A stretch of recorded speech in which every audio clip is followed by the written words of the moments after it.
ജന്മം കൊണ്ട് അനുഗ്രഹീതമായ ഈ സൂര്യത്തിൽ മുത്തുനബിയുടെ വിനയസ്മയം എന്ന വിഷയത്തിൽ അല്പം സംസാരിക്കുവാൻ ഞാൻ ആഗ്രഹിക്കുകയാണ്. തൗഫീഖ് നൽകുമാറാവട്ടെ. ആമീൻ. പ്രിയമുള്ളവരെ, സൃഷ്ടികളിലെ ഏറ്റവും വലിയ വിനയസ്മയം ആയിരുന്നു മുത്ത് റസൂൽ സല്ലല്ലാഹു അലൈഹി വസല്ലം തങ്ങൾ. വിനയം കൊണ്ട് ലോകം കീഴടക്കാൻ ആ പുണ്യ പ്രവാചകർക്ക് സാധിച്ചിട്ടുണ്ട്. മുത്ത് റസൂലിന്റെ വിനയം പ്രകടമാകുന്ന ഏതാനും ചില സംഭവങ്ങൾ നിങ്ങളുമായി പങ്കുവയ്ക്കാൻ ആഗ്രഹിക്കുകയാണ്. പല വേളകളിലും നബി സല്ലല്ലാഹു അലൈഹി വസല്ലം നീര് കെട്ടി വീർപ്പോളം രാത്രി നിസ്കാരം നിർവഹിക്കുന്നത് കണ്ടപ്പോൾ ഒരിക്കൽ ആയിഷ ബീവി ചോദിച്ചു, അങ്ങേക്ക് മുൻ കഴിഞ്ഞതും വരാനിരിക്കുന്നതുമായ മുഴുവൻ പാപങ്ങളും അല്ലാഹു പുറത്തു തന്നിട്ടും പിന്നെ എന്തിനാണ് ഈ പ്രയാസങ്ങൾ? അപ്പോൾ മുത്ത് നബി സല്ലല്ലാഹു അലൈഹി വസല്ലം പറഞ്ഞു, അഫല അകൂന അബ്ദൻ ശകൂറാ, ഞാൻ നന്ദിയുള്ള അടിമയാവേണ്ടയോ ആയിഷ എന്നായിരുന്നു. തീർന്നില്ല. ബദറിലേക്കുള്ള യാത്രവേളയിൽ ഒരു ഒട്ടകം മാത്രമായിരുന്നു 3 പേർക്കുള്ള ഏക ആശ്രയം. നബി സല്ലല്ലാഹു അലൈഹി വസല്ലം അലി റളിയല്ലാഹു അൻഹു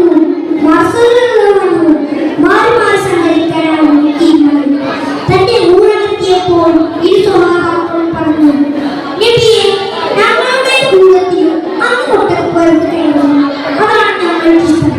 അപ്പോൾ വിനയത്തിന്റെ സ്വരൂപമായ മുത്ത് റസൂൽ സല്ലല്ലാഹു അലൈഹി വസല്ലം പറഞ്ഞു, ഞാൻ നിങ്ങളെക്കാൾ ആരോഗ്യമാണ്, മാത്രമല്ല നിങ്ങളെ പോലെ ഞാൻ റബ്ബിന്റെ കൂലി ആഗ്രഹിക്കുന്നു. പ്രിയമുള്ളവരെ, ഇത്രയും വിനയം കൊണ്ട് ജീവിതം തിരിഞ്ഞുമാക്കിയ ഒരു ലോക നേതാവ് ലോക ചരിത്രത്തിലുണ്ടായിട്ടുണ്ടോ? സ്വർഗീയ ഉദ്ഘാടകനാണെങ്കിലും അഹങ്കരിക്കാൻ മറ്റു പലതുമുണ്ടെങ്കിലും അവിടുന്ന് സദാ വിനയനായി ജീവിച്ചു. അറേബ്യൻ ലോകത്തെ കിരീടം വെക്കാത്ത സുൽത്താനായിട്ടും ചെറുകൂരയിലാണ് അവിടെ അന്ത്യം ഉറങ്ങിയിരുന്നത്. പ്രിയരെ, ഇങ്ങനെ എന്നെ തിട്ടപ്പെടുത്താൻ സാധിക്കാത്ത വിധം വിനയവിസ്മയങ്ങൾ കൊണ്ട് ധന്യമായിരുന്നു അശറഫുൽ ഖൽഖ് ത്വാഹ റസൂലുള്ളാഹി സ്വല്ലല്ലാഹു അലൈഹി വസല്ലം തങ്ങളുടെ ജീവിതം.